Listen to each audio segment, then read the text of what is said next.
خواجہ خدا بخش رحمۃ اللہ تعالی کی دربار کے حاضر ہیں، اور میں نے چاہا کہ آپ لوگوں کو خواجہ خدا بخش رحمۃ اللہ تعالی کی کرامت سنا دوں۔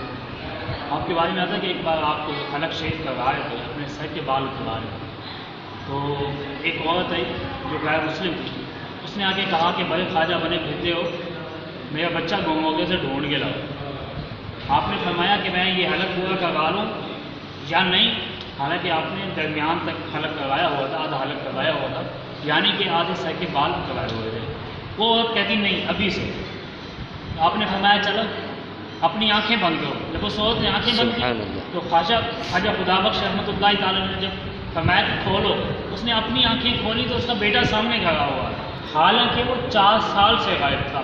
تو آپ نے جب فرمایا کہ اپنی آنکھیں کھولو، عورت نے اپنے بیٹے کو سامنے دیکھا تو پوچھتے بیٹا کہاں تھے؟ کہنے لگا انڈیا میں۔ کہاں پہ کیسے آئے؟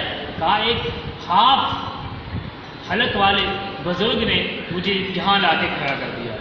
یہ تھی خواجہ خدا بخش رحمۃ اللہ تعالی کی کرامت۔ ایسی وہ کسی نے کہا تھا نا، نگاہ ولی نے وہ تاثیر دیکھی، بدلتی ہزاروں کی تقدیر دیکھی۔ اللہ تعالیٰ ان بزرگوں کا خیر ہمیں بھی نصیب فرمائے۔